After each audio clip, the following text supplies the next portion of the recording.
com a apresentação da Marcela Schiavo Trava, da Universidade Unespar, né? Universidade do Estado do Paraná. O título da sua apresentação, Loucura, Saber, Poder em Michel Foucault, e o filme Bicho de Sete Cabeças, uma proposta para a experiência filosófica no ensino médio. Muito bem, eu passo a palavra à Marcela, e ela vai ter 20 minutos para fazer a sua apresentação. Desejo a ela boa apresentação. Tá? Vou desligar aqui o meu microfone. Boa tarde, eu sou a Marcela Schiavo Trava, sou da Unespar, campus União da Vitória, Estado do Paraná. Assim como o professor Nelson, eu também estou passando frio aqui no Paraná, né? A minha pesquisa está concluída, eu defendi a minha dissertação agora no último dia 2 de agosto. Minha orientadora é a professora Estela Mares da Silva, também do campus da Unespar e da Federal de Curitiba. E eu vou apresentar para vocês, então.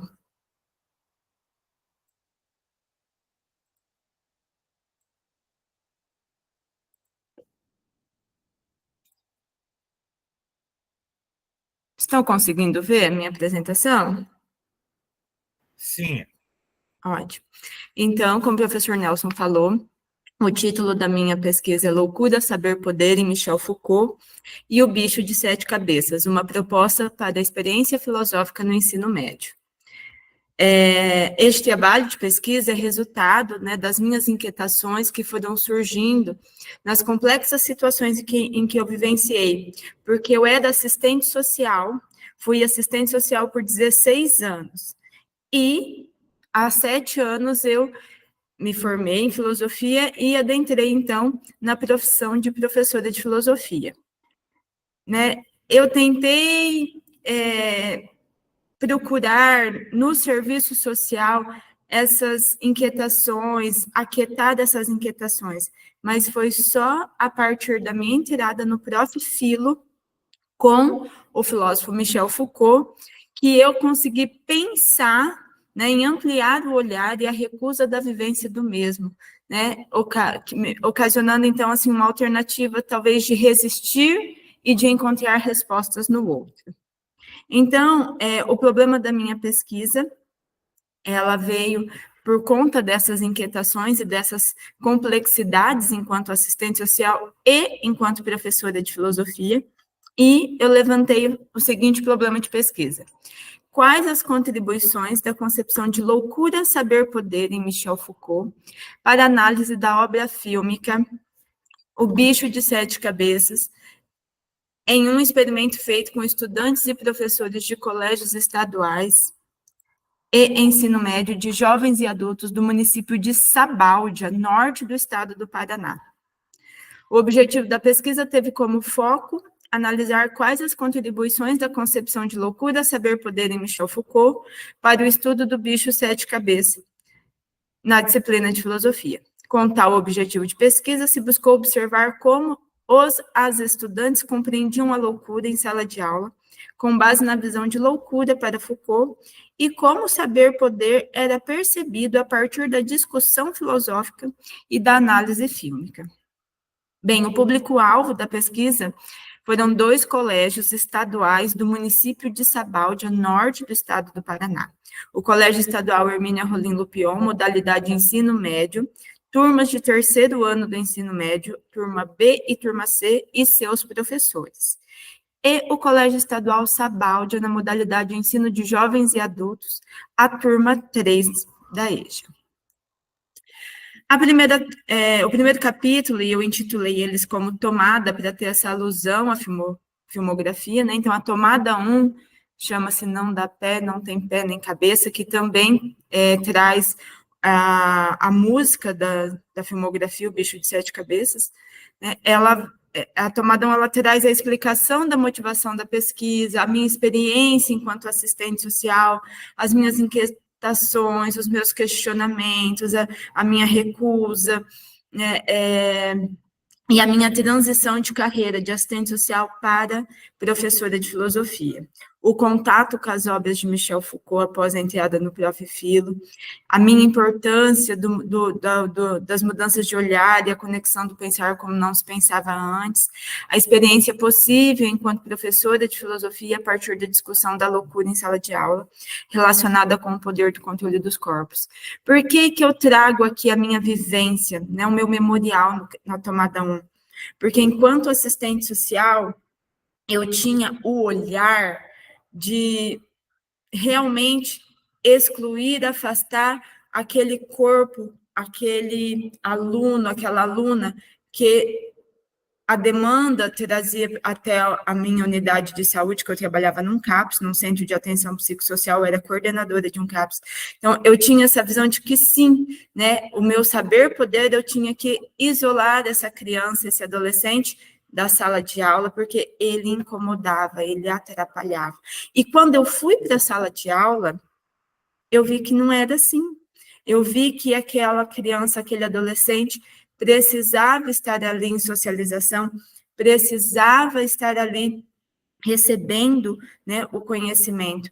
Então, por isso que eu trago esse memorial.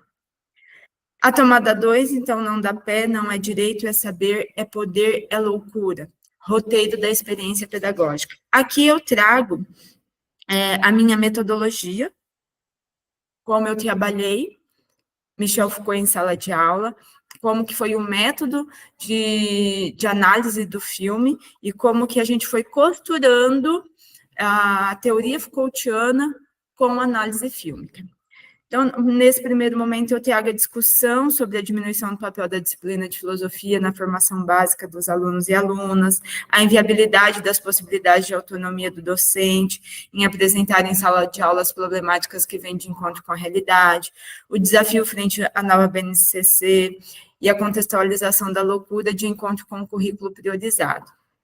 Trago também a metodologia Foucaultiana, referência à recusa do método fixo, a importância da experiência tanto do sujeito quanto do objeto, sendo a pesquisa o modo para as modificações de certo estado das coisas e instaurador de novas realidades e novo olhar.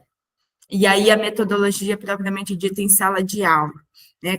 Iniciamos a discussão sobre a loucura em uma roda de conversa, né, para essa manifestação, para a introdução desse tema. Depois eu trouxe as aulas expositivas, a apresentação do filósofo Michel Foucault, a sua vida, suas fases, algumas de suas principais obras, tendo em foco a história da loucura, microfísica do poder e vigiar e punir, pensamento Foucaultiano em relação à loucura, apresentação do pensamento de Foucault sobre as relações de saber-poder e os mecanismos de controle.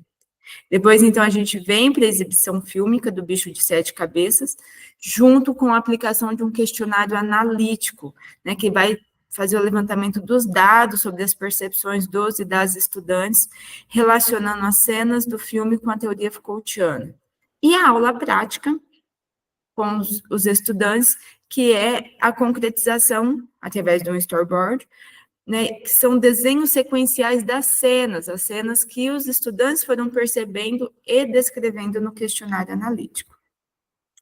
Como eu falei para vocês, eu também fiz um trabalho com os professores do Colégio Estadual Hermínia Rolim Lupion, e a proposta foi assistir o filme Bicho de Sete Cabeças e responder um questionário analítico próprio, que era um pouco diferente do questionário dos alunos.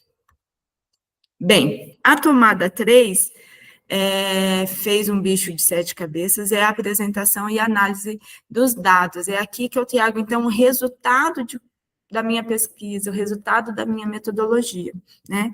Então, quando eu descrevo lá que o primeiro passo foi discutir a loucura em sala de aula, através de uma roda de conversa, através de algumas frases que eu coloquei nos slides, para introduzir esse tema, alguns alunos já trouxeram a loucura relacionada a um problema de saúde mental, como demente, o que tem que ser internado, o que tem problema na cabeça. Trago aqui, né, a escrita, a fala de um estudante da turma 3 da EJA.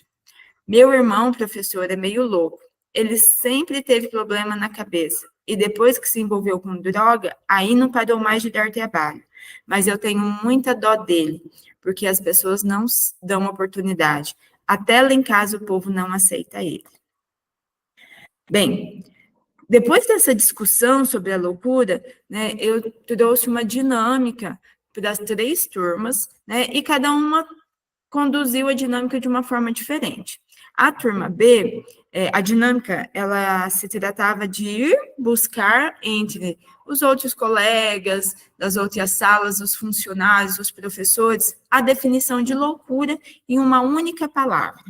Então, a turma B do ensino médio, do Colégio Hermínia, eles foram buscar essas palavras e aí, como veio muitas repetidas, eles colocaram em post-its coloridos, né? E fizeram aí como se fosse um termômetro de quais foram as palavras mais utilizadas. Já a turma da EJA, eles, como é um número reduzido de alunos, eles quiseram fazer uma poesia, um poema, né? Com o meu auxílio, e vou lê-lo. De ser loucura, por assim dizer, o suicídio, um distúrbio emocional, uma perturbação. De ser loucura, uma alucinação, um louco da cabeça, um surto, uma depressão. De ser loucura, um maluco desvairado, um desequilibrado, um maluco desconexo. De ser loucura, um doido, um insano, que em um desvaneio é demente transtornado. Bem, então, depois das aulas teóricas, na qual eu apresentei, o filósofo Michel Foucault trouxe a teoria Foucaultiana, né, a gente foi para a exibição fílmica. O filme Bicho de Sete Cabeças, ele é baseado no livro, né, do curitibano Carrano Bueno, Canto dos Malditos, e é uma obra com muitos detalhes, que contribuiu para a luta antimanicomial do Brasil. E eu escolhi Os Terceiros Anos por ser um filme bem cheio desses detalhes, né, que também tem essa questão da classificação de idade. Esse é o questionário analítico, né, os estudantes, eles descreviam as cenas que mais chamaram a atenção para eles, e eles traziam quais eram as percepções de saber, de loucura e de poder. Aí eu trago aqui algumas cenas, né, do filme que foram mais comentadas e tiveram mais essa questão, essa percepção e essa relação com a teoria Foucaultiana.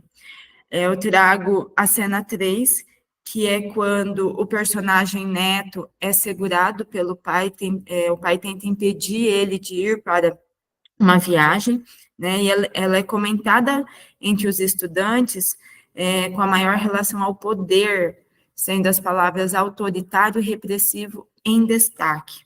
O estudante 8 da turma B diz: poder repressivo e autoritário do pai, que tenta controlar o filho. O estudante 14 da turma B também diz: autoritarismo, disciplinar e repressivo.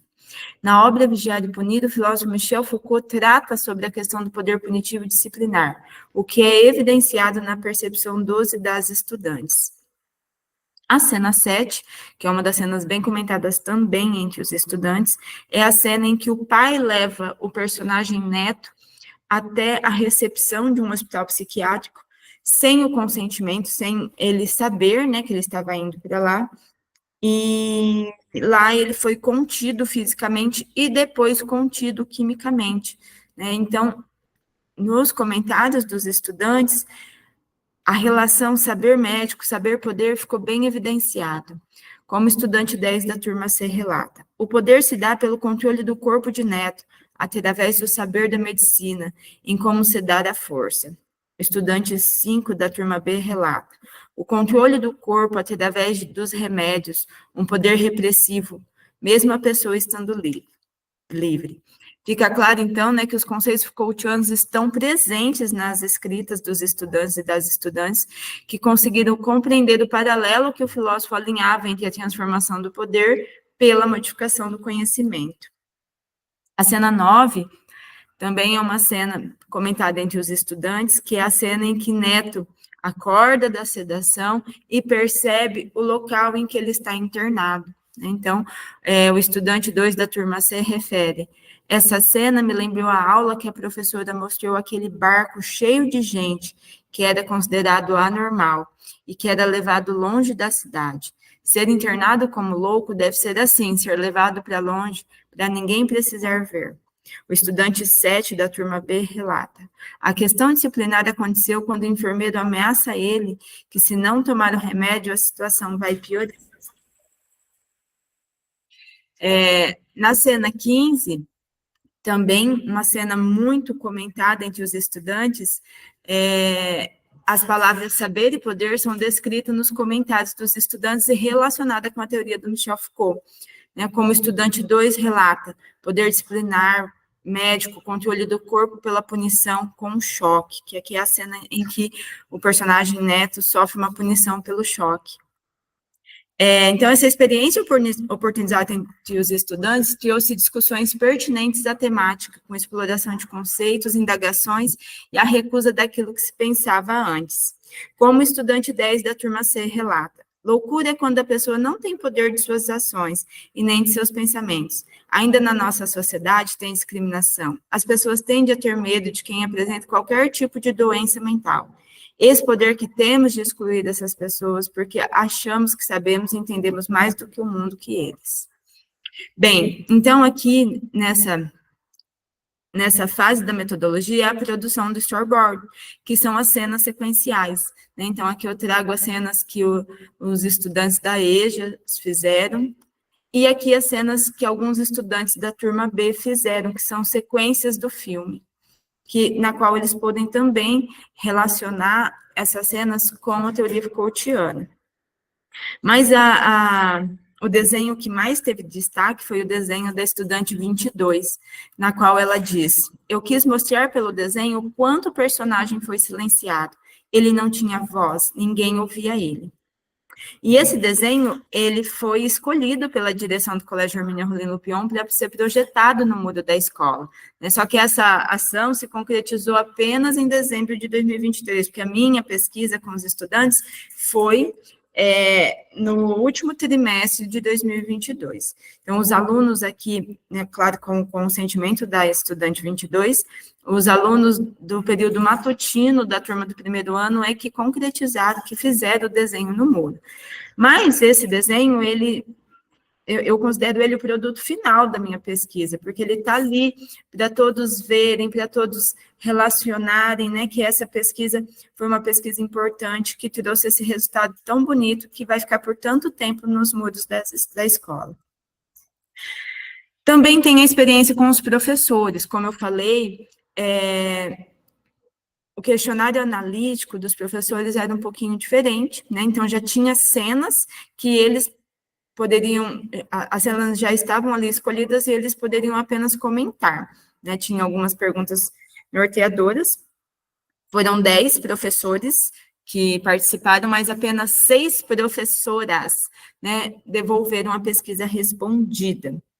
Bem, o questionário, então, ele trouxe também um espaço em que as professoras puderam descrever algumas cenas que elas tiveram algumas percepções diferentes. E eu trouxe aqui a cena 23, que é uma cena que os alunos não trouxeram, e a professora 6 trouxe essa percepção da relação saber-poder. Na minha percepção, em todas as relações temos uma relação de poder. Isso fica ainda mais evidente quando há na relação uma questão relacionada ao saber, ao grau de instrução, por exemplo, pois as pessoas acabam ficando à mercê de julgamentos relativos a conhecimentos que não detêm propriamente. O saber dava o poder definiu o que era loucura. A instituição precisava de pacientes para ter verbo, assim não importava se quem estava ali era doente ou não. Essa cena 23 é quando o médico fala ao telefone, falando que, para não cortar verbas, ele pegaria até os moradores debaixo dos viadutos para serem internados, Então, a professora conseguiu relacionar aí com a teoria Foucaultiana e essa relação saber-poder. Marcela, o seu tempo. Tá, eu já estou acabando. Bem, Concluímos, então, que a prática pedagógica contribuiu para que estudantes e professoras, e eu, enquanto professora pesquisadora, refletíssemos sobre a loucura na sociedade atual e a relação saber-poder, na teoria Foucaultiana, através das aulas de filosofia. Fato possível pela experiência filosófica em sala de aula, que a partir das minhas inquietações, buscando não pensar como se pensava antes, realizamos o trabalho de pesquisa que contribuiu na formação de conceitos, né, conceitos importantes esses que trazem aí novas inquietações possíveis para se estender e dar continuidade ao trabalho. E é isso. Agradeço a oportunidade. E peço desculpas, porque eu estou em sala de aula, né? Eu estou na minha hora de atividade aqui apresentando para vocês. Então, talvez vocês vão ouvir barulhos de crianças, barulho... Tem um professor também que vai apresentar, ele já veio ver se é o horário dele, que a gente está revezando, aí eu vou acabar ficando lá para ele poder vir apresentar. Bom, muito bem, parabéns pela Muito sua obrigada. apresentação, pela sua pesquisa. Eu devo fazer algum comentário, professor Antônio? Fique à vontade, professor. Fique à vontade. Bem, eu gostaria, porque a minha formação também passou pelo estudo do Michel Foucault, especialmente pela história da loucura, né? Então, eu fico muito satisfeito de saber, né, que uma pesquisadora como a Marcela, a sua orientadora, encontraram um caminho para disponibilizar essa obra e fazer dela uma referência na educação básica, né? Num tema tão relevante quanto esse, né?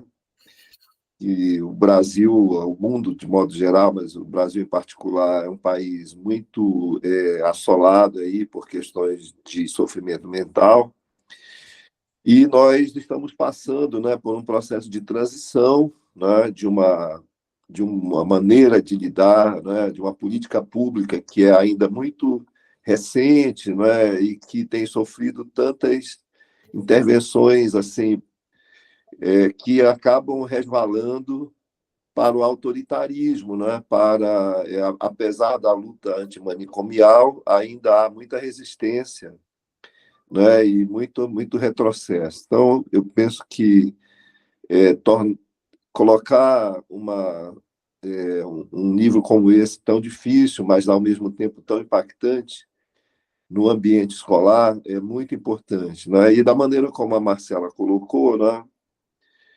permitindo escutar os alunos, fazendo uma interlocução com os professores, eu creio que é bastante interessante, né?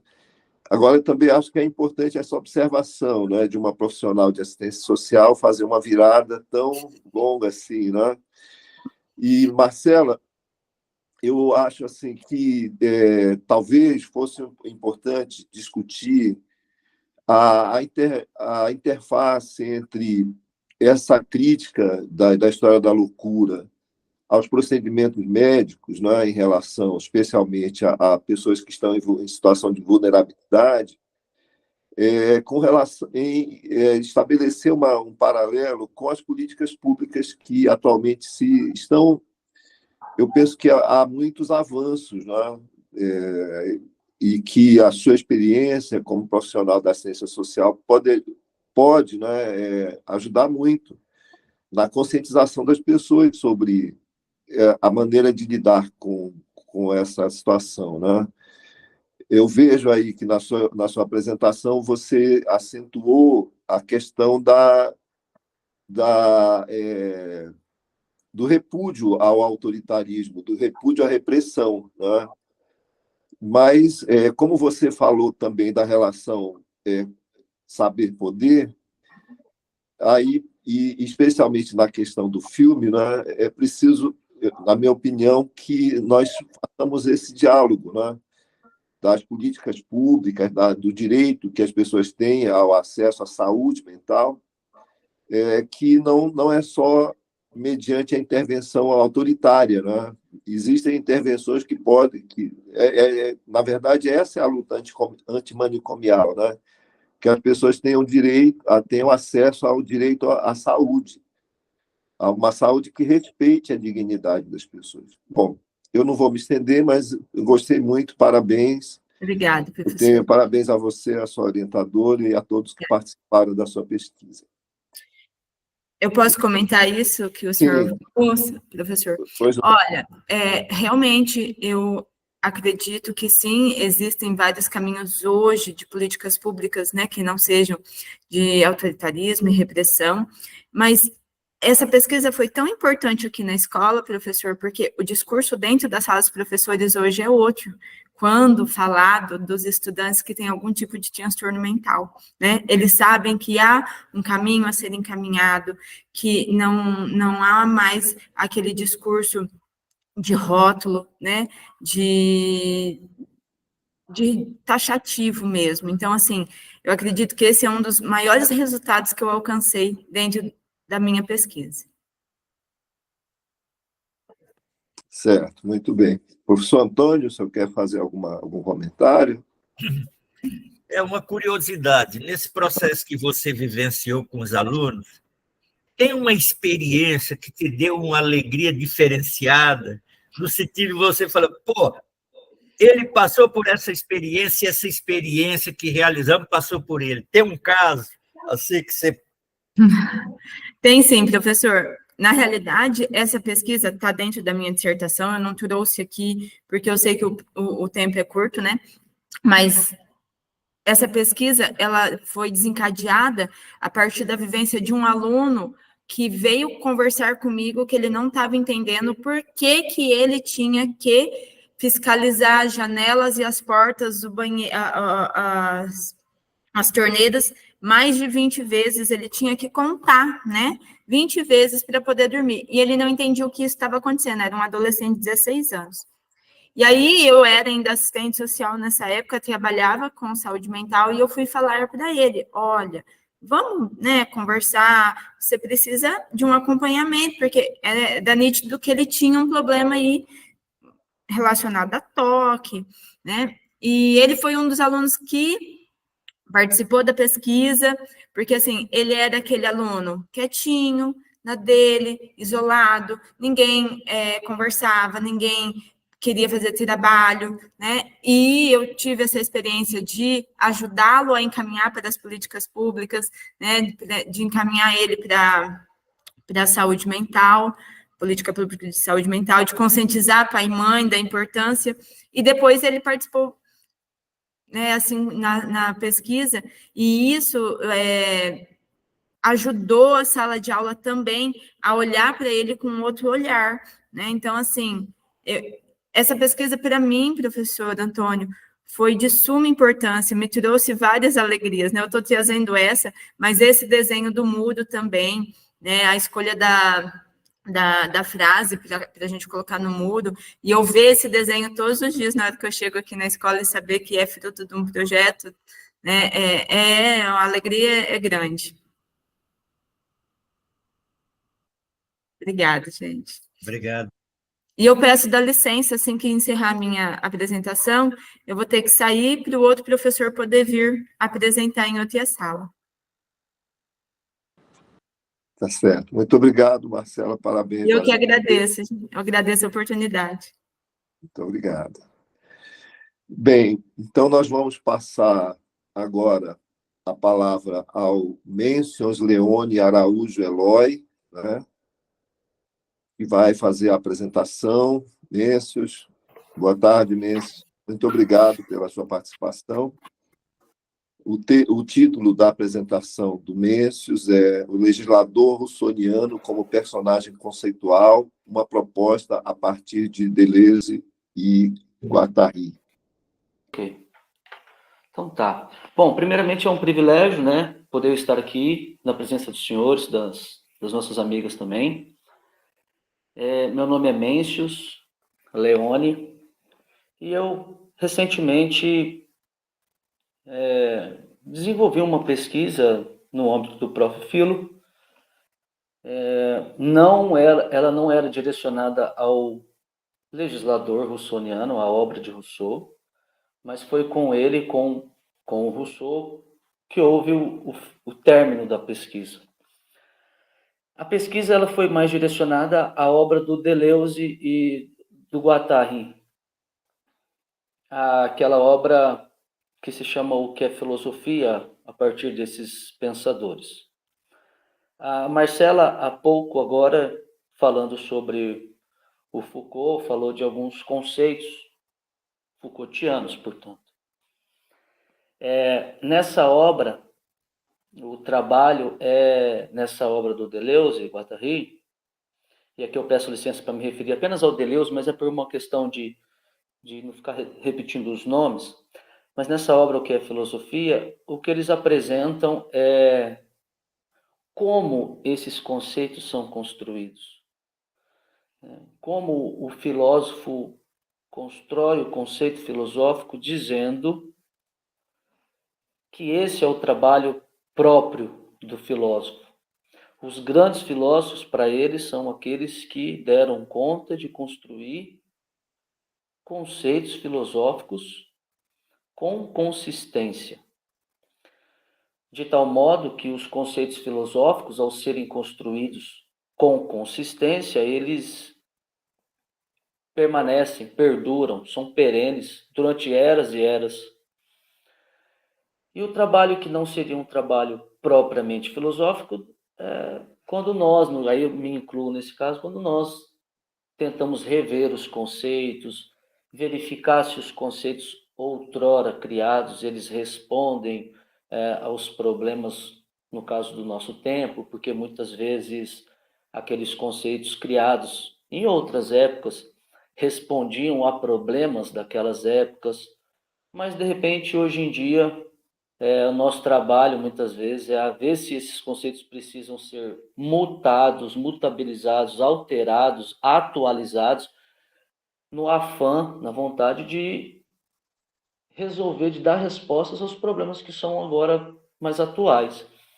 Mas então o trabalho ficaria nesse sentido, né? Como construir o conceito filosófico? Ocorre que a construção do conceito filosófico é algo mútuo entre problema, conceito, plano de imanência e personagem conceitual.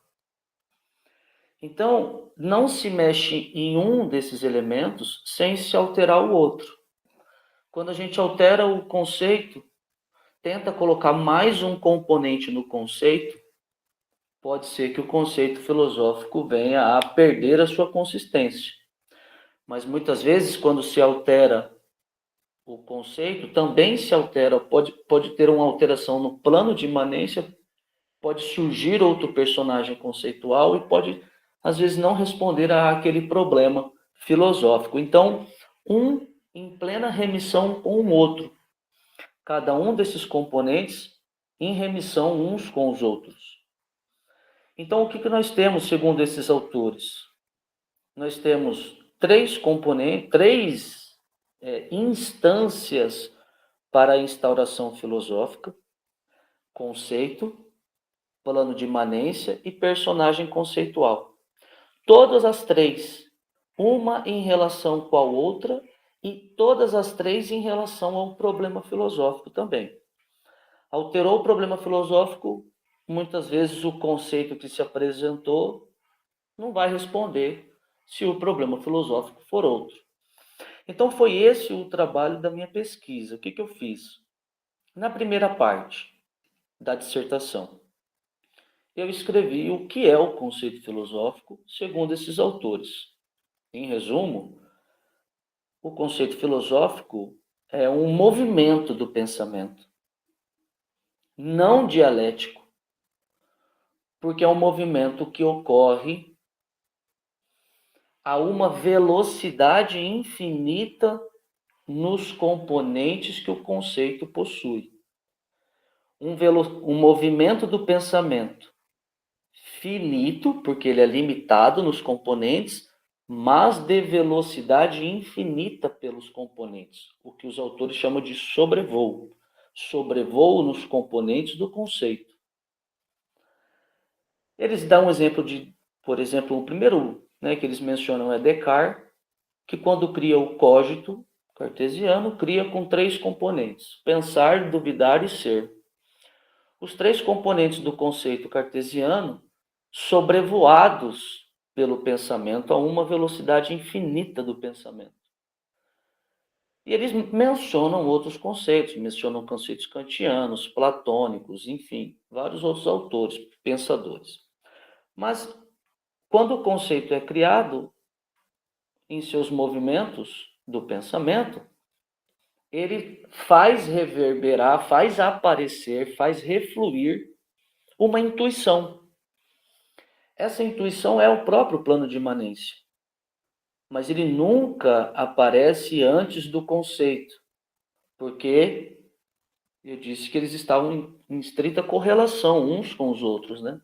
Então, quando o filósofo consegue construir o conceito, que é a parte do entendimento humano, esse conceito apresenta o plano de imanência que está ali intuído, não pode ser visto, não pode ser, é uma intuição. Por isso, por ser uma intuição, também não é lógica. E eles se fundamentam em Bergson e Leibniz para essa posição sobre o plano. Então, quando o conceito é construído, o plano é intuído. Por que o plano não aparece? Porque o movimento do plano não é finito tal como é o do conceito nos componentes. Descartes tinha três componentes. Então, o movimento percorria os três componentes. Portanto, um movimento finito pelos componentes. Mas e o plano? O plano de imanência de movimento infinito. Não pode ser nunca fechado. Por ele não ser fechado, não dá para o entendimento abarcá-lo. Então, ele pode ser uma intuição. Então, o que nós temos aí? Conceito e intuição do plano de imanência. No entanto, nessa relação do conceito e do plano, que eu posso chamar também de conceito traço intensivo, porque é finito nos componentes. Plano, traço diagramático. Nessa relação entre conceito e plano, existe a presença do personagem conceitual. Por isso o termo é personagem do conceito. O personagem conceitual nós conhecemos vários na história, alguns nomeados, outros não nomeados.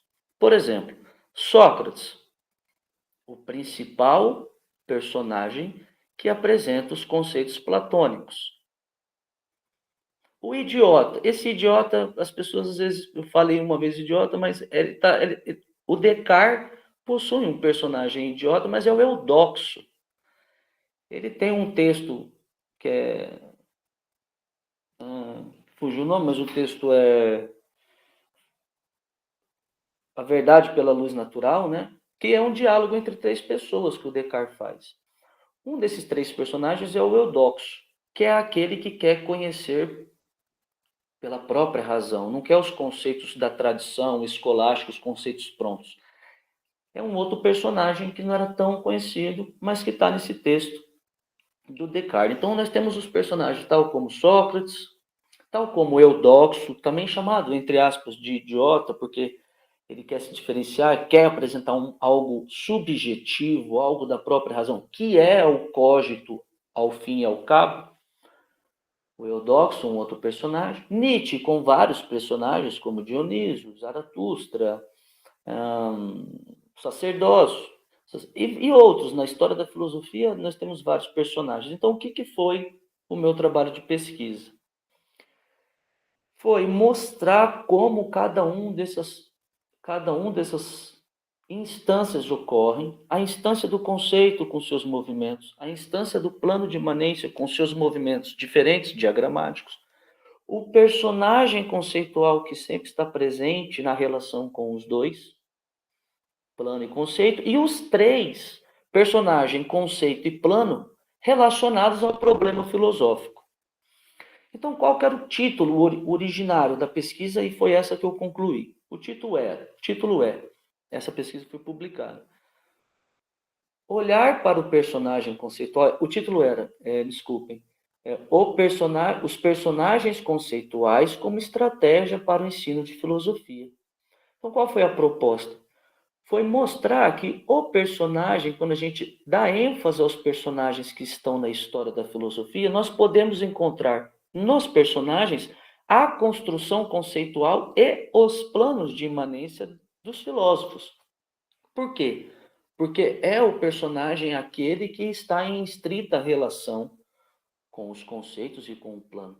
Então, a estratégia que eu apresentei na pesquisa era essa. Falei, bom, olha que interessante, é possível que a gente estude e dê mais ênfase aos personagens, seja Sócrates, seja Eudoxo em Descartes, seja os Nietzscheanos e vários outros. Por quê? Porque quando eles não são nomeados pelo próprio filósofo, segundo Deleuze e Guattari, eles estão presentes no texto e nós podemos encontrá-los no texto.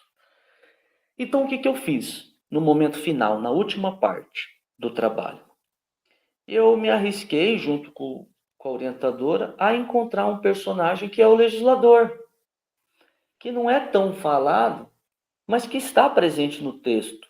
No caso, o legislador para Rousseau. Ele está no capítulo 7 do livro 2 do Contrato Social. Então eu falei, olha como o legislador, embora não tenha sido dito até então que ele é, talvez, provavelmente não, né? Mas que ele é um personagem conceitual, eu apresentei ele como personagem conceitual. Então eu mostrei que o legislador é aquele que no texto, no caso do Rousseau, é aquele que está relacionado com os conceitos russonianos presentes na obra do Contrato Social, tal como vontade geral, soberania, povo. O legislador tem que estar relacionado com todos esses conceitos apresentados. E o legislador russoniano também é aquele que tem que estar em relacionado com o plano russoniano, plano de imanência, que é a própria possibilidade de alteração da natureza humana, o plano. Então, por um lado, recapitulando para encerrar, por um lado, o plano de imanência que dá um vasto escampo, assim, gigantesco, infinito para Rousseau. É o plano que mostra a possibilidade de nós alterarmos a natureza humana. A natureza humana que já foi livre, lá na origem, depois perdemos a natureza humana, perdemos essa liberdade na sociedade civil, segundo Rousseau, mas seria possível resgatarmos a liberdade, mas de uma maneira social, por meio do contrato social. Ok. Então, essa natureza alterável, sem nenhuma essência que ingesse e petrifique, essa natureza humana, segundo Rousseau, eu coloquei como plano de imanência, porque ela possibilita, inclusive, novas alterações ao longo dos milhares de anos. Por outro lado, então, se a natureza humana estava como plano, por outro lado, os conceitos do contrato social, que são inúmeros. E no meio, o legislador russoniano. Finalizando, eu tentei demonstrar, né, que esse legislador faz todas essas relações e ele é de suma importância para a obra russoniana. Ele é um personagem conceitual, no caso russoniano, e ele é um dos personagens também mais raros da política, segundo Rousseau. Por quê? Porque o próprio Rousseau, e agora concluindo, aponta que se o governo bom é algo excepcional na história do mundo, o legislador, o grande legislador que funda o povo, é algo excepcionalíssimo, porque ele que cria, ele que constitui o povo, embora ele tenha que verificar quais são as leis que o povo suporta para não ter um problema. Tal como um arquiteto verifica o solo antes da construção, o legislador deve verificar o povo antes de colocar as leis para ver o que o povo suporta. Então, esse legislador é um personagem raríssimo, enlaçado com os conceitos e com os planos, e para concluir, ele menciona ali Moisés e Maomé, dois grandes legisladores segundo ele, que embora algumas pessoas não enxerguem eles como legisladores, foram eles que constituíram o povo judeu e povo islâmico. Eu teria outras coisas para falar, mas em respeito aos companheiros e ao tema, eu gostaria de terminar agradecendo bastante o tempo que me foi disponibilizado. Muito obrigado. Obrigado, Mendes. Parabéns pelo seu trabalho. Eu achei muito interessante. É uma maneira, para mim, né, já aproveitando para fazer um comentário, é uma abordagem, né, que utiliza aí um método de leitura de texto filosófico muito interessante, né? Ele está aí entre a análise da ordem das razões e uma espécie de hermenêutica, né? Utilizando aí esse procedimento do Deleuze e do Guattari, num tema que é muito caro, né, para a juventude hoje, né, que é a participação na formação do Estado democrático, por assim dizer, do arcabouço legal da sociedade, né? Muito bem, eu achei muito interessante assim, e inovador também. Parabéns aí pelo seu trabalho. Professor Antônio, o senhor gostaria de fazer um comentário, professor? Obrigado, Mensa, aí pela sua exposição, né? Me parece que ela caminhou mais para um trabalho teórico, conceitual, né? Assim, parece. Pelo menos não foi apresentada alguma coisa em termos de intervenção ali, né? Que é uma das preocupações. Mas aí eu perguntaria, considerando esse caminho que você fez, em que esse trabalho pôde ou está contribuindo para a qualificação da sua prática docente no ensino médio? O que ajudou? O que apareceu de novo nessa caminhada, nesse percurso que você fez? A curiosidade. Ajudou, te abriu? O que representou para você esse percurso?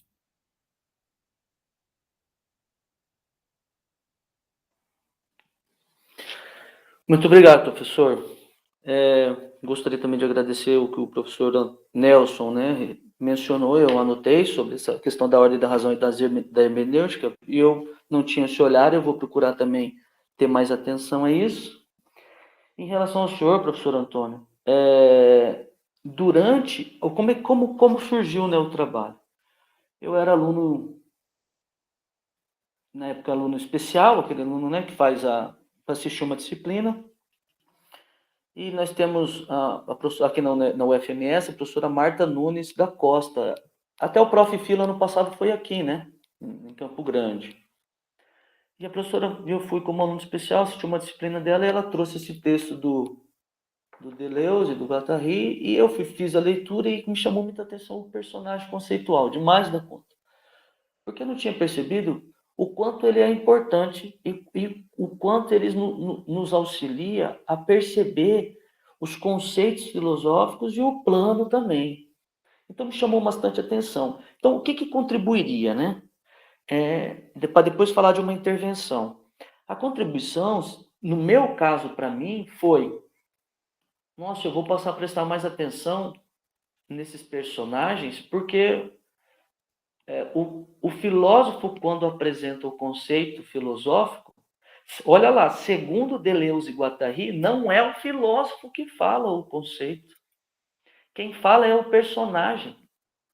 Então, o deítico filosófico, aquele que põe o conceito, não seria o filósofo. Então, o deítico filosófico, a pessoa responsável pela construção conceitual seria o personagem. É o personagem, segundo eles. Então, o filósofo é aquele que, segundo o Deleuze e Guattari, é um invólucro de todos os personagens, e mais que, quando o conceito se apresenta, quem fala é o personagem. Então, onde está a importância do personagem? Ora, eu nunca tinha me atentado para essa importância de analisar os personagens por esse olhar conceitual e do plano de imanência, em destacá-los em tomá-los como vou utilizá-los em sala de aula, inclusive, para reforçar os conceitos e o plano, e às vezes não ficar falando tanto, não que não seja importante, é extremamente importante, mas às vezes, dependendo da minha situação, do meu tempo, não falar um pouco do aspecto histórico ou alguma outra coisa que o venha, mas falar do personagem. Então, o que eu coloquei na minha pesquisa? Que o personagem, ele é mais uma ferramenta que pode ser utilizada pelos professores, eles que têm um leque deles gigantesco de formas de trabalhar. Então, mas hoje eu vou trabalhar com os personagens. É isso que foi a contribuição. Eu mostrei, olha, o personagem está aí.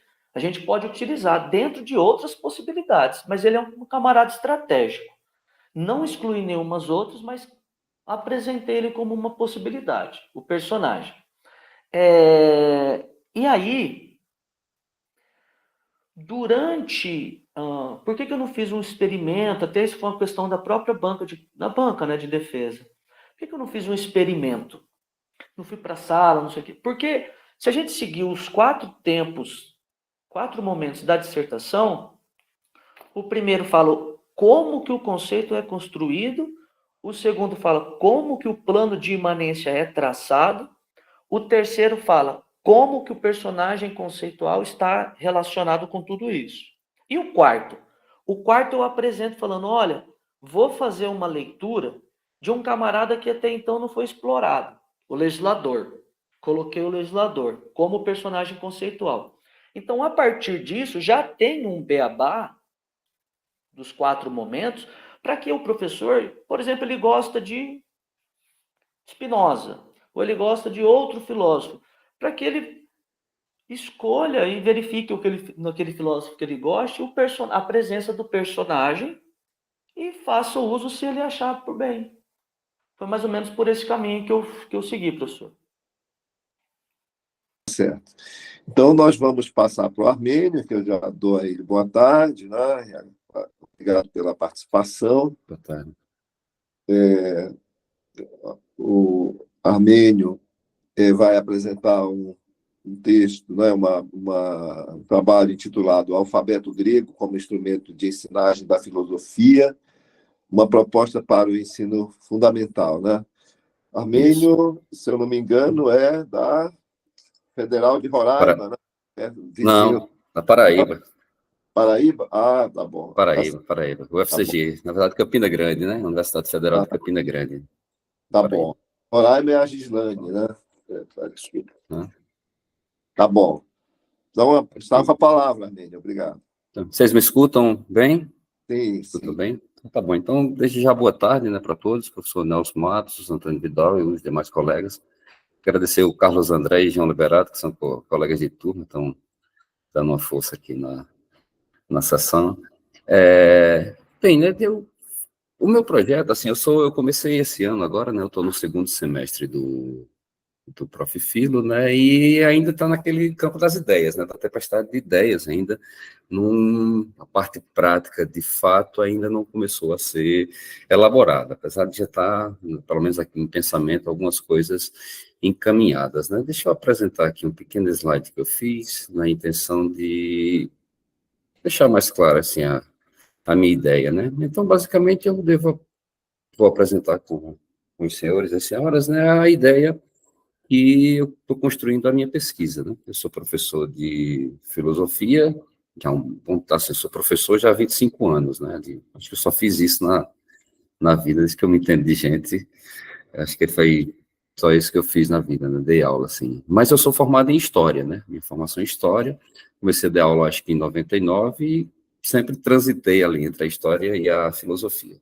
E pela formação em História, né, uma coisa que eu costumo passar com os colegas de turma, assim, você termina, pela formação, você procura aquele canto mais agradável, aquele lugar mais confortável, né? Então, trabalhar pela filosofia da História sempre foi uma escolha minha, assim, por uma questão bem confortável de conseguir transitar na minha formação, né? Mas, durante esse tempo todo, a maior parte do tempo, tenho lecionado filosofia, pelo menos no ensino fundamental, né?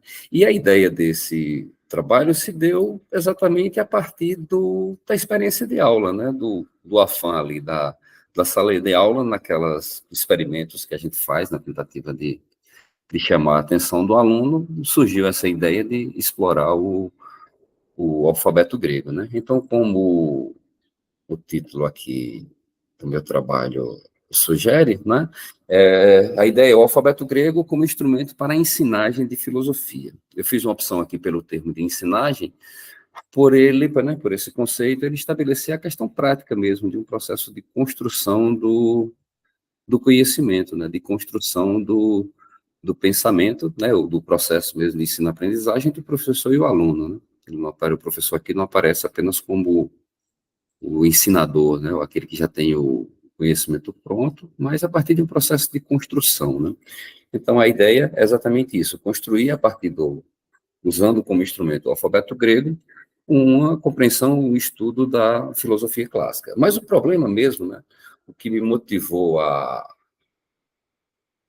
essa ideia é exatamente a necessidade ou a tentativa de estimular um processo de leitura, né? A gente sabe que a grande dificuldade que a gente tem enquanto professor, e acho que talvez seja um contexto de nossa época, né? Talvez não seria capaz de generalizar se é só de nossa época, de outros momentos, mas a gente tem uma grande dificuldade de despertar a vontade de ler dos nossos alunos, né? E a gente que trabalha com filosofia, parte do nosso material de trabalho são textos, né? É a partir dos textos que a gente vai explorar ideias, é a partir dos textos que a gente vai conhecer os personagens, né? Então, a ideia era exatamente criar um mecanismo, um dispositivo que eu pudesse estimular os alunos a lerem, né? E a ideia do alfabeto, de usar o alfabeto grego, partiu exatamente dessa tentativa, né? A partir estava dando aula sobre mitologia grega, e em determinado momento me veio a ideia de apresentar o alfabeto grego para meus alunos. E foi uma experiência bem interessante, sabe? Assim, os alunos, pelo menos naquelas turmas, né, que apresentei essa experiência no ano passado, turmas de 6º ano, então são bem criancinhas mesmo, né, ainda saindo ali do Fundamental 1, passagem para o Fundamental 2, né, no início da adolescência, que é exatamente o momento mais complexo, né, deles na sala de aula, né, a famosa 5ª série, ou 6º ano, e a resposta foi bem interessante, né, apresentei o alfabeto grego para eles, e a coisa foi fluindo bem ludicamente mesmo, né, a princípio mesmo fui apresentando só as palavras, algumas letras, né, então, mas já a partir das letras, eu percebi que eles se enganjavam, né, criavam uma certa curiosidade naquilo, porque a partir das letras, tanto a familiaridade com letras do nosso alfabeto, quanto as diferenças, provocavam um interesse legal, assim, significativo nesses alunos, né? E aí comecei a explorar mais o alfabeto e apresentar algumas palavras, né? E percebi que nesse engajamento se dava uma experiência até comigo mesmo, como era algo que eu estava começando a estudar também, o alfabeto grego, e um certo prazer que a gente tem quando a gente está descobrindo as palavras, né? A gente lê uma palavra que, é isso, né? Uma sensação que a gente tem quando criança no processo de alfabetização, e eu particularmente tinha esquecido disso e uma experiência bem prazerosa de descobrir as palavras, e percebi que meus alunos também tinham essa sensação, né? Alguns chegavam e diziam, professor, me senti tão feliz assim que eu consegui ler. E eu percebi que ali poderia ser usado como uma ferramenta interessante, né? E coincidiu, enquanto eu estava fazendo esse trabalho, abriu a seleção do Profifilo, né, do ano passado, 2023, submeti, elaborei o projeto, submeti a seleção e fui aprovado, né? E a partir desse ano, continuei as experiências e tem sido interessante, né? As dificuldades de apresentar esse tema, que aparentemente é estranho, né, assim, distante, né? Quando a clássica afirmação, né, de quando a gente está falando algo difícil, alguém está falando grego, né? Então, nessa tentativa de desmistificar o grego, terminou sendo algo interessante. O objetivo principal era exatamente isso, né? A partir daí começou a surgir as ideias, foi amadurecendo como um projeto de pesquisa, uma ideia de pesquisa, e aí comecei a pensar nessa coisa do uso do alfabeto grego como uma ferramenta para o ensino de filosofia. E dentro de um contexto contemporâneo, né, do contexto da nossa sociedade, naquele momento eu percebi que usá-lo de modo lúdico, dentro de um formato de jogos, poderia ser algo legal, poderia ser uma experiência interessante. Então, minha proposta, em essência, é essa, discutir sobre a parte teórica, né, da dissertação, seria discutir sobre a problemática da leitura, nessa problemática, apresentar a literatura clássica, né, grega, como uma hipótese para estimular a leitura, mas apresentar essa literatura de um outro modo, né, apresentar a partir do conhecimento da língua, não com o intuito de fazer os alunos lerem o grego, ou aprenderem o grego, mas lerem algumas palavras e, a partir dessas palavras, serem apresentados conceitos, né? Então, as palavras que fossem escolhidas seriam conceitos interessantes dentro da literatura clássica, que seriam apresentados para os alunos dentro de um formato de jogos, né? As expressões que eu estava fazendo aqui quando o Mêncio falava era exatamente que eu, ao falar sobre ele, eu comecei a pensar aqui sobre a ideia do conceito, né? E a ideia deles aí poderia me ajudar na escolha de alguns desses conceitos. Mas, então, a ideia seria gamificar esses conceitos, né, colocar esses conceitos que seriam retirados de uma literatura, da literatura grega, né, da literatura clássica, ainda ser escolhido, né, estou fazendo algumas experiências, mas ainda ser escolhido com a ajuda do meu orientador e dos trabalhos que eu estou fazendo com meus alunos, mas a partir dessa escolha dos textos, retirar alguns conceitos, né, e trabalharmos esses conceitos em gregos na intenção de estimular a curiosidade, estimular o engajamento dos alunos, né, meio como num processo arqueológico, né, a gente buscaria ali, a partir da leitura em grego, na língua original, discutir, tematizar os conceitos que eles propõem. E aí os jogos aparecem como uma ferramenta interessante, assim, né? O jogo faz parte da nossa cultura, né? Faz parte de uma relação humana, né? Se a gente pegar aquela visão de Huizinga, né? Do Homo Ludens, né?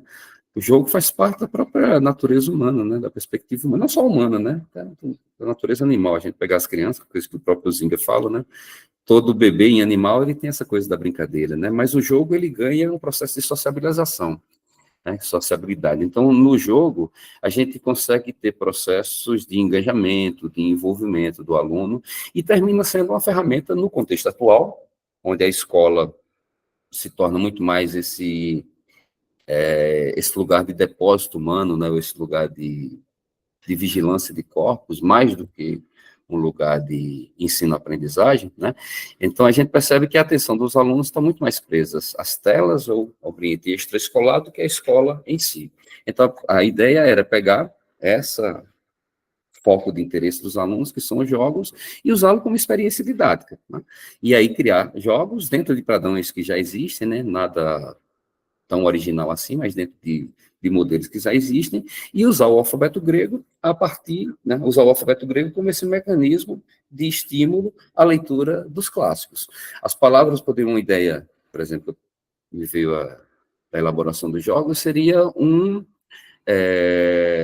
livro gamificado, apresentar por exemplo, um Homero, né, se pegar um Ilíada, uma Odisseia, um Exíodo, ou mesmo diálogos de Platão, e apresentar esses capítulos numa lógica de jogo, né? A gente já teve no formato do papiro, já teve no formato do papel impresso, no formato da tela, mas disponibilizar o texto, ou pelo menos fragmentos em gregos desse texto, para ir mapeando a leitura do aluno, onde cada capítulo seria uma fase do jogo, né? Então, na medida que o leitor ali, o usuário do jogo, fosse descobrindo as palavras, a capacidade de ler aquelas palavras, o texto vai se apresentando, e na medida que um conjunto ali de conceitos, de palavras fossem descobertas ou lidas, passaria de uma fase, o jogo passaria de fase, né? Então, cada fase do jogo seria basicamente um capítulo do livro, né? O alfabeto grego, por que, né, a escolha do alfabeto grego? Não é redundante a gente falar da importância dos gregos na formação da sociedade ocidental, né? Mesmo com todo o eurocentrismo, mesmo com toda o revisionismo sobre essa origem grega da filosofia, essa pretensa matriz grega da filosofia, mas é inegável a importância dos gregos na nossa concepção de mundo, não só na nossa concepção filosófica, né, na nossa construção epistemológica do mundo. E nas palavras gregas a gente encontra exatamente essa herança, né, essa mnemônica, né, essa herança, essa memória do conhecimento guardado na forma de conceitos, né? Então, explorar esses conceitos, explorar as palavras gregas em si, na minha hipótese, seria um instrumento de permitir a esses alunos uma leitura interdisciplinar do conhecimento ocidental, né? Por exemplo, aqui, né, nesse slide, né, palavras gregas, né, helênica e lexeis. Só a palavra lexeis, né, já permite a gente fazer uma discussão de vários conceitos, a própria ideia de léxico, né, a própria ideia de logos, né, que constrói a noção de palavras, ou a própria ideia de jogo, né, o joguinho Lego, não é nada mais do que uma corruptela, não, enfim, uma formação, uma transformação da palavra lexis, né? E as palavras, de fato, elas se funcionam como legos, né? Um joguinho de Lego, ele vai construindo peças, mas com as palavras, as sílabas, a gente constrói blocos maiores que são as palavras, e a partir desses blocos maiores, a gente constrói frases, textos, pensamentos, né? Então, é basicamente essas ideias, né, do meu trabalho, mas explorando-as sempre na perspectiva ou no formato de um jogo, né? Palavras, por exemplo, que fazem, né, que são gregas, né, apesar de falarmos que falar o grego é difícil, mas como as línguas ocidentais, né, entre elas o português, tem essa herança, né, essa matriz linguística grega, tem diversas palavras do nosso cotidiano que são gregas, né? A palavra caos, titânico, Gaia, Bíblia, diabolos, enfim. A gente tem aí um repertório de mais de 4.000 palavras de origem grega e que são comuns a todas as línguas europeias, né? Pelo menos essas grandes línguas europeias. E isso já seria uma ponte de diálogo com o estudo de línguas, né? Uma ponte de diálogos com outras áreas do conhecimento, né? E aí a filosofia apareceria como um material voltado, né? Um produto voltado para o início do ensino fundamental, então ele teria algo superficial mesmo, assim, nada para se aprofundar demais, mas apenas como um instrumento introdutório para que vá familiarizando aquele aluno que se interessa pela filosofia, pela literatura de um modo geral, com algumas palavras gregas e o universo da língua grega de um modo geral, né? Eu penso o seguinte, né, se a gente quiser estudar um gênero musical, né, por exemplo, o forró, a gente precisa conhecer um pouquinho do português, né? Quer estudar o tango, um pouquinho do espanhol, né, um rock, um pouquinho de inglês, né? Então, fazendo uma comparação tanto pobre assim, mas se a gente quiser estudar filosofia, pelo menos essa vertente grega, conhecer rudimentos básicos da língua grega, rudimentos básicos do léxico grego, possa ser interessante, até porque isso já fez parte de nossa formação, né? Até a década de 60, o latim e o grego fazia parte de nossa formação escolar, né? Mesmo que ensinado assim de forma tanto engessado, né, aparentemente anacrônico, mas trazia no ensino do grego e do latim, das línguas clássicas, a nossa ideia de humanidade, né? O nosso humanismo, né, que tem essa tradição grega. Então, explorar também o alfabeto grego seria uma tentativa de buscar essa formação humanística, né? A partir da leitura de textos, desde a poesia grega, os diálogos de Platão, apresentar para esses alunos, né, de ensino fundamental, ou numa formação de ensino fundamental, uma construção mais sólida desses conceitos que formam a nossa concepção humana, a nossa concepção política, a nossa concepção religiosa, né? Então, a intenção é exatamente estimulá-los a ler a partir desse processo de descoberta das palavras gregas, né? Essa palavra, por exemplo, aqui, né, enigma, ou a enigma, ao apresentar algumas palavras, né, no exercício de leitura com meus alunos, né, quando eles descobriram essa palavra que é enigma, um deles disse, professor, cada palavra é um enigma, né? Eu disse, sim, cada palavra é enigma mesmo. E esse comentário desse aluno foi bem, assim, inspirador para mim, porque eu percebi que a língua grega, o alfabeto grego, pode ser um jogo bem interessante de descoberta, né? Descoberta de palavras, descoberta de conceitos, de ideias, descoberta, enfim, da literatura de um modo geral. Axioma, né? É outra palavra de origem grega e que mostra exatamente esse aspecto da interdisciplinaridade do pensamento grego, né? A maioria dos conhecimentos escolares que nós temos, né, como a matemática, a geometria, a aritmética, história, a política, né, conceitos como a democracia, todos esses são conceitos oriundos dessa tradição grega. Então, entre esses objetivos secundários, acredito que um conhecimento, mesmo que básico, superficial do grego, permita essa imersão nesse universo cultural que a Grécia nos deixa de herança. Tá? É basicamente isso a minha ideia, né? A princípio, a sua ideia, essa parte aqui do meu slide, né? Seria mais ou menos um esboço de como seria o jogo, né? A partir de imagens, essas imagens, o layout do jogo, né? Eu vou usar softwares que são softwares livres, né? Como Game Maker, por exemplo, que são jogos que os meus alunos mesmo já usam, né? Eles já conhecem até mais do que eu, então eles vão participar comigo nessa elaboração do jogo. O processo do layout, por exemplo, do jogo, o mapa do jogo, né? Que são as imagens. A ideia é que eles façam, né? A partir do momento que a gente for lendo aqueles textos que forem sendo escolhidos e retirando as palavras que farão parte do jogo, os próprios alunos vão ilustrando e vão construindo comigo o jogo, né? Então, vou fazer um grupo focal com os alunos, né? 15 alunos, para que eles desenvolvam o jogo comigo e depois eu possa apresentar para as turmas como um todo, né? Aí alguns detalhes de como será o jogo, qual a série que eu vou focar, e são coisas que eu ainda vou desenvolver a partir da pesquisa, né? Ainda não cheguei nesse ponto. Mas a ideia basicamente é essa, né? Por exemplo, aqui seria um esboço de um trabalho com a teogonia de Hesíodo, né? Você apresentaria os conceitos, né, na língua grega, os alunos iriam lendo, na medida que ele for descobrindo aqui, né, com os comandos, as palavras, ele iria passando de fases, né? De Hesíodo, então, a apresentação das musas, né?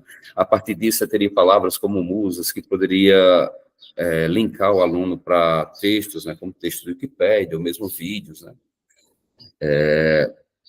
E, enfim, o jogo seria exatamente essa exploração de um livro, né, onde as palavras-chave, os conceitos-chave seriam apresentados em grego, e na medida que o aluno ou estudante for descobrindo essas palavras, o livro vai avançando e o jogo vai avançando em fases.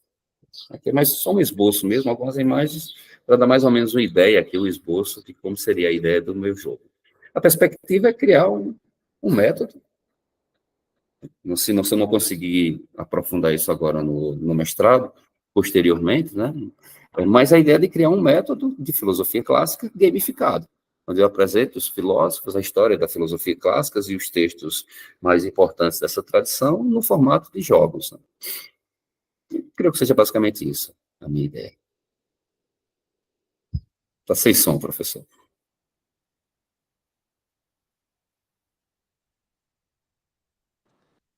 Muito obrigado, Armênio. Parabéns aí pela sua apresentação. Eu, assim, vejo com muita simpatia, né, essa ideia, assim, só que eu vejo assim um leque de possibilidades muito diferentes, né? E aí penso que o professor que utilizar uma abordagem como a sua, ele certamente vai escolher entre todas essas possibilidades que existem. Por exemplo,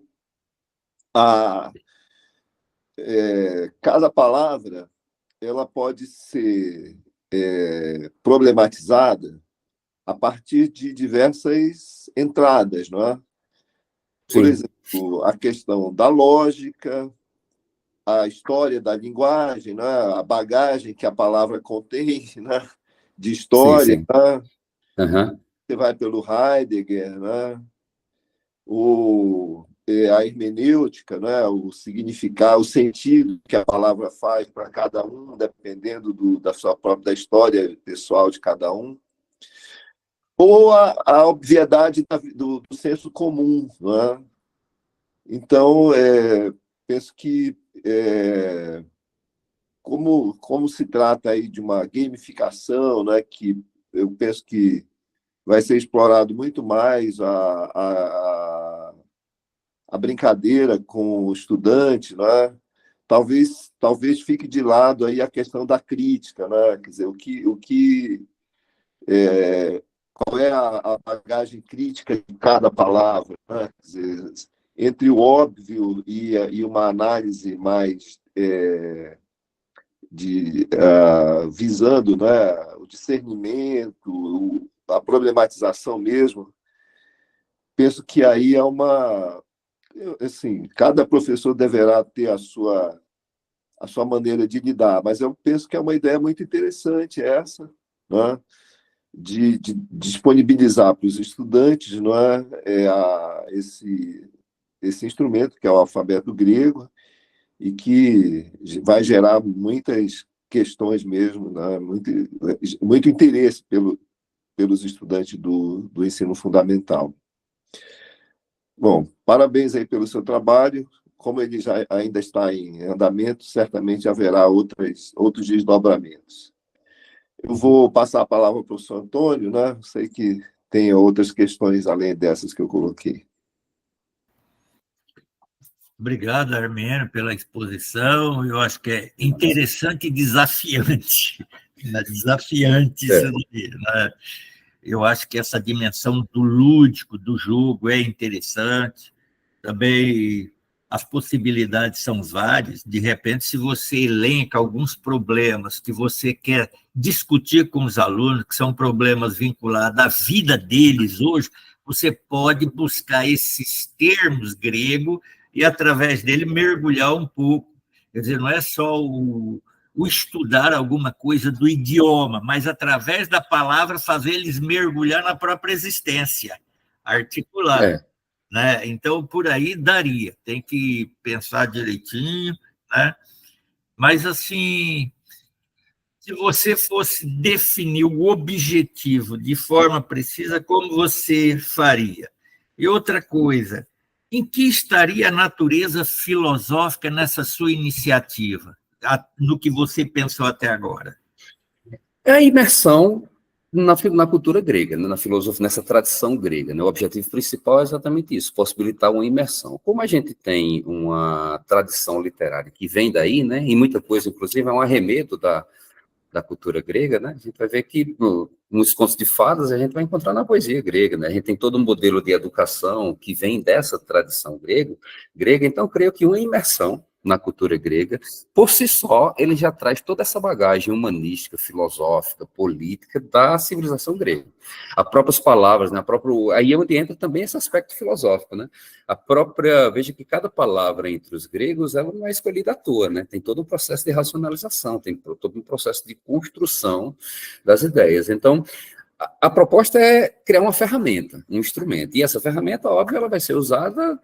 Depende de quem está com a ferramenta em mãos, né?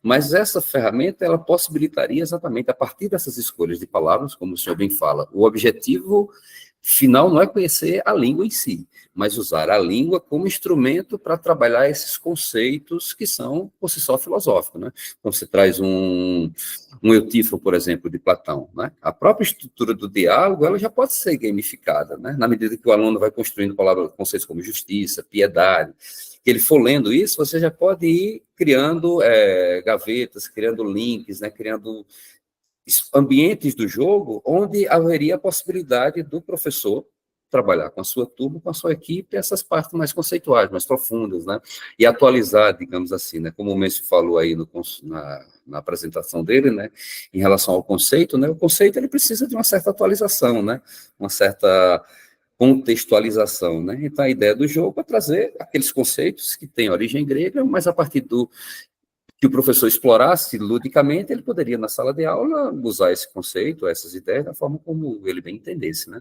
Então, creio que a visão, o aspecto filosófico mesmo seria essa imersão epistemológica, digamos assim, por meio da língua grega, do alfabeto grego, ou de palavras gregas específicas, né? E aí, óbvio que a gente sabe que o estudo, muitas coisas que a gente, quando se depara, assim, vai estudar mesmo, se profissionalizar na filosofia ou nessa área das ciências humanas, a gente percebe uma certa carência dessa formação básica, né? E tendo que correr atrás, já depois de adulto, coisas que poderiam perfeitamente fazer parte da formação individual, né?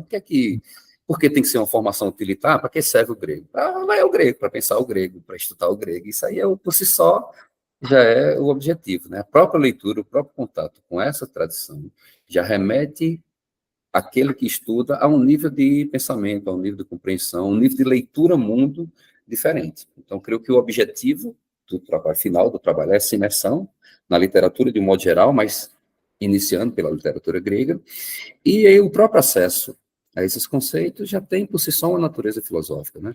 Dificilmente você lê nem que seja uma Ilíada, um Homero, sem, mesmo que seja o aspecto apenas puramente literário, mas dificilmente você passa por essa literatura sem uma provocação filosófica. Então é isso. Obrigado, professor Antônio. Armênio, muito obrigado. Então, desejo Obrigado, professor. Na sua pesquisa. E um prazer, então, estar com vocês. Vou passar agora para o Matheus. Matheus Henrique Luquezzi. Está aí, Matheus? Matheus se encontra? Oi, Matheus. Oi, boa tarde, professor. Boa tarde, tudo bom? Oi, tudo bem? Matheus é da UFSCar, né? Universidade Federal de São Carlos, e Isso. vai apresentar um trabalho intitulado Explorando Desafios Filosóficos na Educação Básica, uma abordagem teórico-metodológica para o ensino de filosofia. Então, passo a palavra a você, Matheus. Licença só para projetar os slides.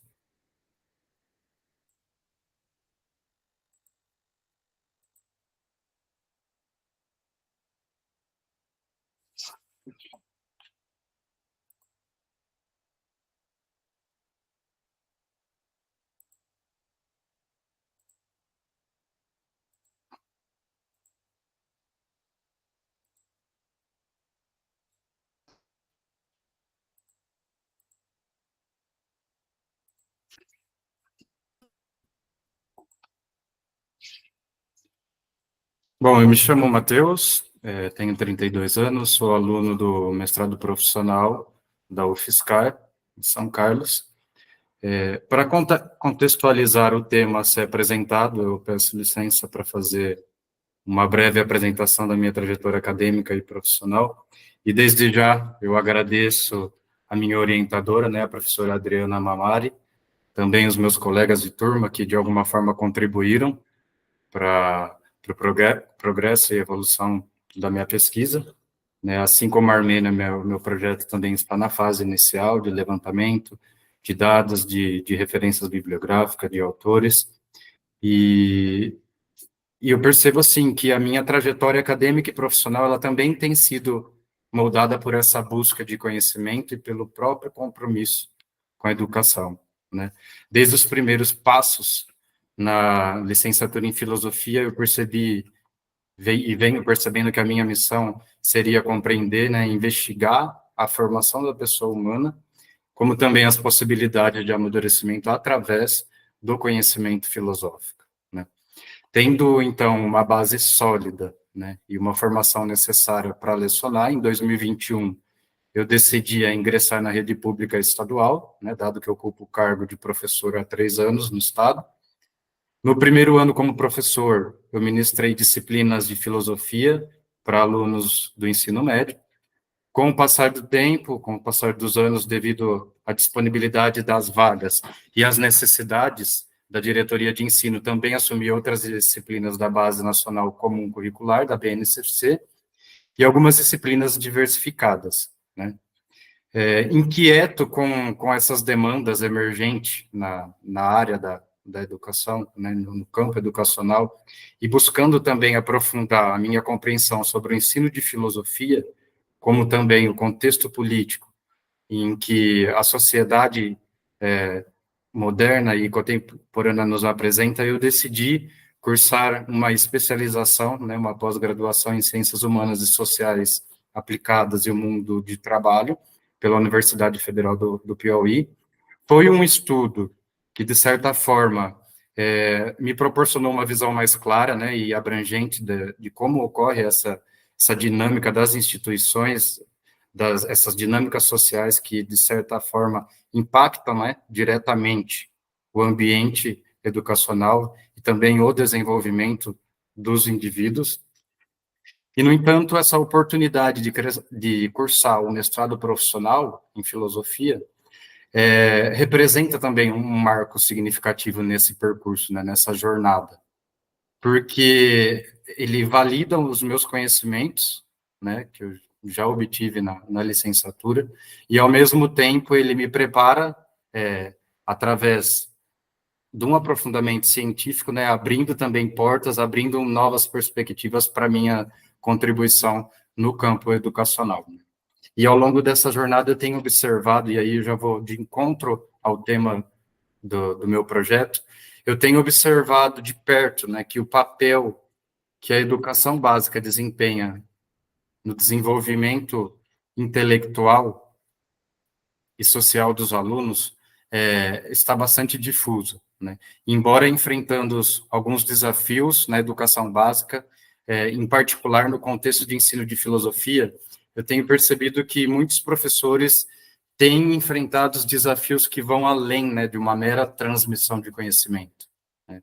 No entanto, eu observo que ensinar filosofia não se limita a uma transmissão de conteúdos. É necessário se envolver com os alunos, envolver os alunos também em questionamento que estimulem o pensamento crítico, né, que estimulem a reflexão sobre questões existenciais da condição humana, né, da sua própria condição humana e da sua vida em sociedade. Por isso que eu vou apresentar durante o trabalho, né, 2 obras que eu acho que vai nortear toda a trajetória e o desenvolvimento da pesquisa, que é Democracia e Educação, de John Dewey, e A Pedagogia do Oprimido, do Paulo Freire, né?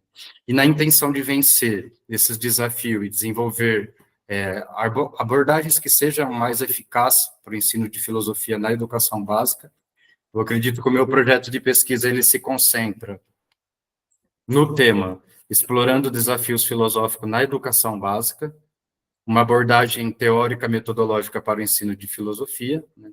Um projeto que visa compreender as dificuldades enfrentadas pelos professores de filosofia e, ao mesmo tempo, propor algumas estratégias que possam enriquecer o ensino da filosofia, né, enquanto disciplina. Dessa forma, eu tenho refletido a filosofia como uma disciplina viva, né, uma disciplina dinâmica que está em constante diálogo com diferentes culturas e diferentes perspectivas, né?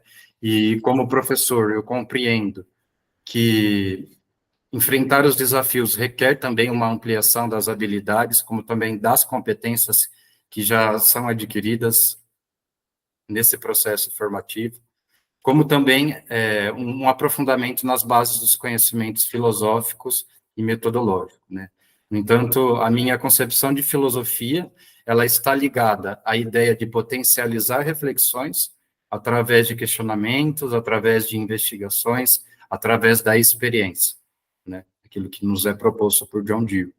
E isso envolve compreender como criar um ambiente frente a esses desafios, né? Como criar um ambiente propício para as atividades que possam potencializar o pensamento crítico, né? Assim como também identificar metodologias que possam garantir essa eficácia do ensino, né? Eu percebo que os encontros, os debates, todas essas interações que fomentam essa troca de experiência entre os indivíduos também são atos potencializadores, são fundamentais para que o ensino de filosofia possa ser eficaz, né? Nesse sentido, eu percebo que o ensino de filosofia, ela precisa de uma metodologia, né?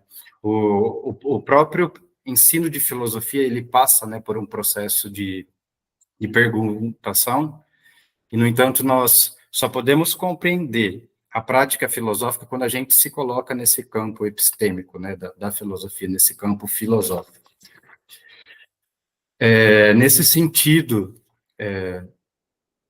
o meu projeto de pesquisa, frente a esses desafios, a esses obstáculos apresentados, que muitas vezes nos soam como pedagógicos e conceituais, né, que às vezes podem estar comprometendo a eficácia do ensino, surgem como questões como a falta de material didático adequado, a desconexão entre os conteúdos filosóficos e as realidades dos alunos, a dificuldade em tornar a filosofia acessível e envolvente. Tudo isso é uma forma de enfrentar os desafios, né, e de apresentar a maneira de como a filosofia pode nos ajudar a trilhar esse caminho e a preparar esses jovens como cidadãos autônomos e cidadãos autênticos numa sociedade democrática, né, segundo John Dewey e Paulo Freire. Portanto, essas questões, para mim, elas não são obstáculos isolados, né, porque elas revelam lacunas na abordagem filosófica dentro de um ambiente escolar, né, e, no entanto, elas precisam ser superadas, elas precisam ser enfrentadas, né, e o projeto de pesquisa, ele surge justamente, ele emerge justamente dessa minha necessidade de investigar esses desafios e apresentar soluções concretas, né, soluções inovadoras, pelo fato de eu acreditar que a filosofia ela não deve ser apenas mais uma disciplina no currículo, né? A filosofia ela deve ser sim uma jornada intelectual, né? Uma disciplina que desperte a curiosidade, né? Que seja capaz de promover os debates e também de cultivar habilidades essenciais para a vida, né? No entanto, a minha intenção ao analisar criticamente as lacunas existentes na prática docente é estabelecer uma conexão significativa entre a teoria filosófica e a realidade da sala de aula na educação básica. Sendo assim, o problema central que guia minha pesquisa é como superar os desafios pedagógicos e conceituais enfrentados pelos professores de filosofia na educação básica, promovendo uma abordagem que seja inovadora, que seja reflexiva e envolvente, né, que estimule o pensamento crítico e a compreensão filosófica dos alunos, né. Partindo desse problema, a minha pesquisa ela busca contribuir e, ao mesmo tempo, aprimorar a qualidade do ensino de filosofia na educação básica, né, como também redefinir a minha maneira, como eu, enquanto pesquisador, percebo como os alunos têm se aproximado e se aproximam, né, e se envolvem com essa disciplina, né. Assim, estabelecendo essa conexão entre os princípios filosóficos e as experiências dos alunos, eu pretendo, com esse estudo, preencher essas lacunas, né, na prática educacional, como também abrir caminho para uma educação, né, que seja um pouco mais rica, uma educação que seja mais reflexiva e mais transformadora, né, capaz de transformar e ressignificar o contexto educacional. Segundo Paulo Freire, e aí eu cito, a educação é um ato de amor, por isso um ato de coragem. Não pode temer o debate, a análise da realidade, não pode fugir à discussão criadora sob a pena de uma farsa. Eu achei importante afirmar o que diz Paulo Freire, né, e ressaltar essa necessidade da coragem, né. John Dewey, no seu encontro com Matthew Lipman, ele vai dizer que para fazer filosofia, para ensinar filosofia, estudar filosofia, é preciso ter coragem, né?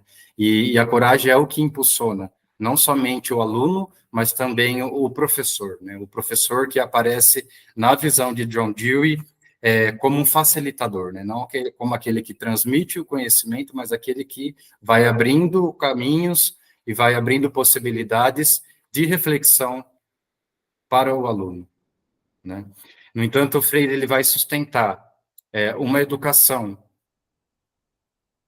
que priorize um espaço para o diálogo, né? E a construção coletiva do conhecimento, né? Nesse sentido, a filosofia ela é essencial na educação da educação básica, né? Porque ela fornece esse conhecimento sobre os pensadores, né, sobre correntes filosóficas, e ao mesmo tempo ela incentiva os alunos a questionar, incentiva os alunos a refletir e analisar o mundo ao seu redor, né. Pierre Bourdieu também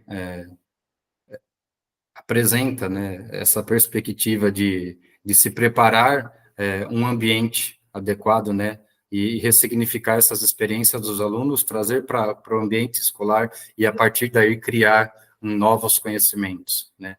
No entanto, os alunos eles são incentivados a investigar questões sobre a vida, né, sobre as questões éticas, sobre questões sociais, por meio do ensino de filosofia, né.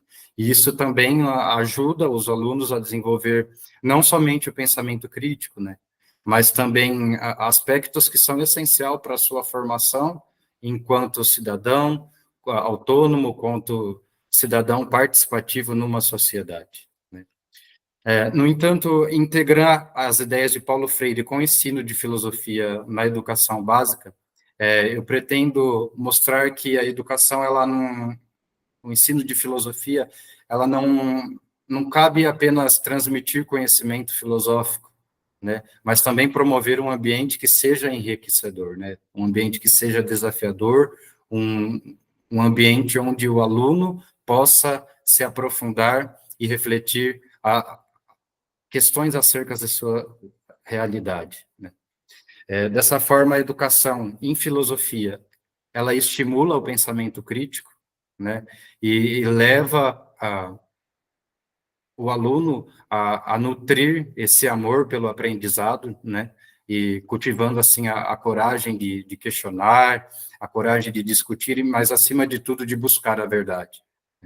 Assim, ao abordar os desafios pedagógicos e conceituais na educação básica, uma vez orientado por Freire, se torna viável um método educacional específico, né? A filosofia, ela precisa de uma metodologia, né? Portanto, não há uma única maneira de se trabalhar a filosofia, né?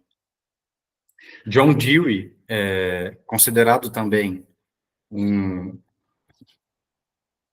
influente na história da educação e da filosofia, ele vai enfatizar essa importância da aprendizagem experiencial, né, da democracia educacional e da conexão entre a educação e a vida cotidiana, né. Dewey propõe que se leve em consideração, principalmente no ensino de filosofia, aquilo que os alunos trazem das suas experiências sociais, né. E conforme o pensamento do filósofo, a educação, ela é um processo direto da vida, né? E a escola não pode ser preparação para a vida, mas sim a própria vida, né? No entanto, a escola é esse terreno fértil, onde o professor não vai depositar o conteúdo filosófico, mas vai instigar e vai encorajar o aluno a buscar respostas para os acontecimentos, os fatos cotidianos de sua vida. Sob essa ótica de dia, a educação também ela é concebida como uma experiência contínua, né, integrada à vida, uma perspectiva que lança luz sobre a necessidade de engajar os alunos nos processos educativos, né, ressignificando, mas também contextualizando aquilo que está sendo ensinado. No entanto, as dificuldades que as instituições enfrentam ao ensinar a filosofia são diversas e variadas, né? Dewey, ele critica essa abordagem tradicional do ensino de filosofia, que muitas vezes se concentra em memorizar conceitos, em memorizar teorias, sem conectar essa experiência e a vida cotidiana dos alunos, né? Contudo, essa perspectiva de Dewey, ela se alinha com a busca por uma transformação significativa na experiência educacional do aluno, especialmente no ensino de filosofia na educação básica, né?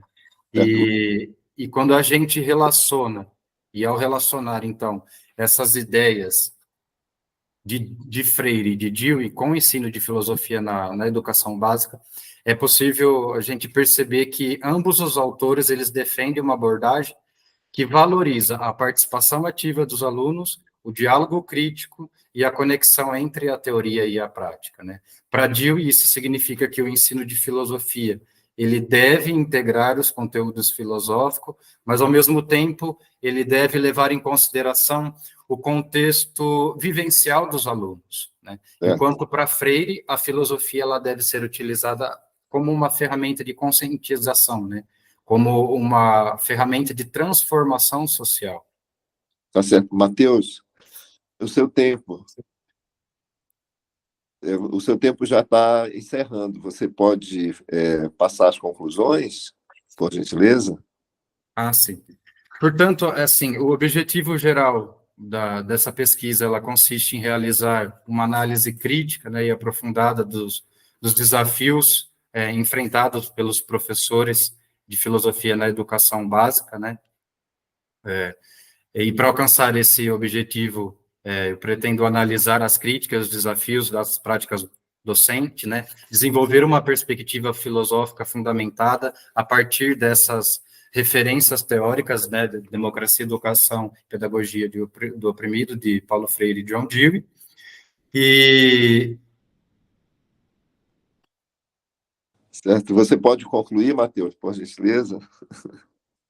o projeto, então, tem o objetivo de identificar esses problemas de filosofia, né, propor algumas soluções, integrando essa teoria e prática. Eu também espero contribuir significativamente para o aprimoramento do ensino de filosofia e para a formação integral dos alunos na educação básica, né, e dessa forma, diante do exposto, o presente projeto, eu desejo com ele unir esforços, né, unir conhecimentos e perspectivas de professores, né, de estudantes, de nós, todos nós pesquisadores, né,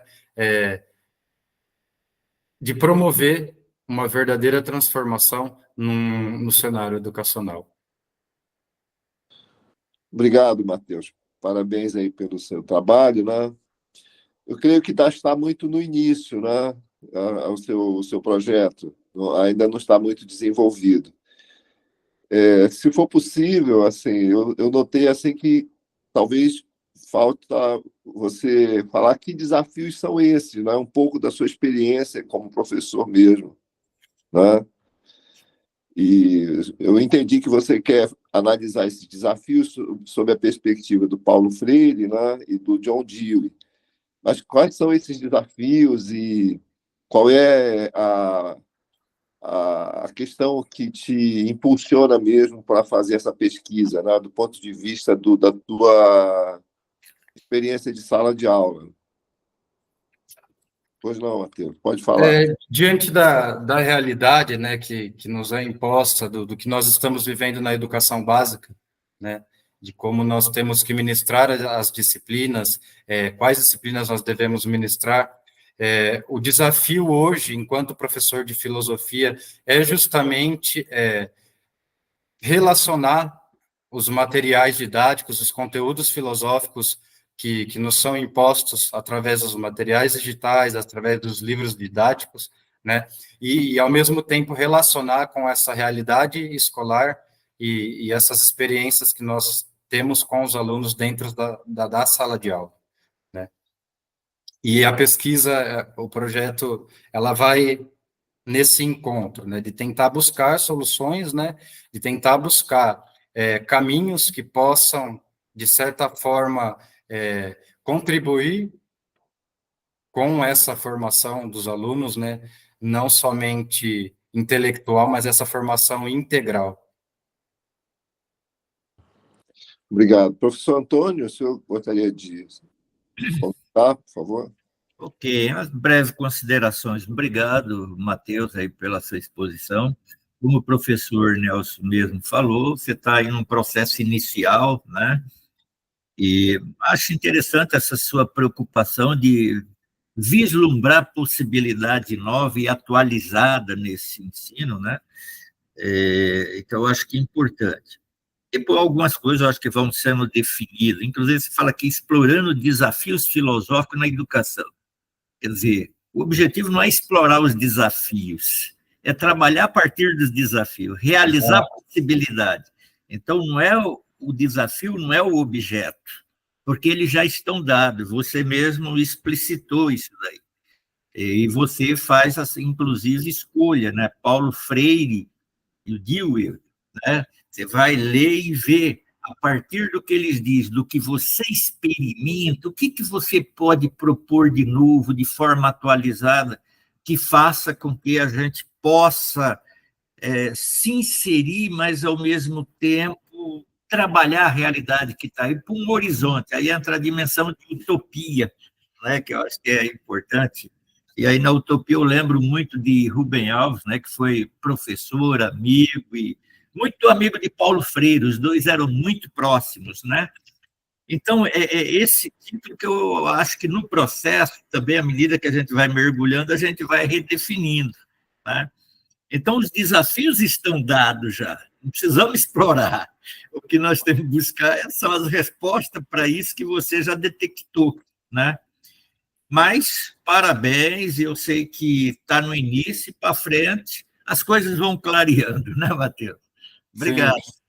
Só comentando professor, a colocação, eu justamente apresentei esse tema, esse conceito de explorando, né, partindo da ideia e da noção do profissional reflexivo, né, apresentado por Tardif, né, do professor que se coloca nesse campo, né, filosófico, nesse ambiente educacional, e, ao mesmo tempo, procura caminhos também para rever a sua forma de ensinar, a sua forma de aprender também com os alunos, né, através da experiência.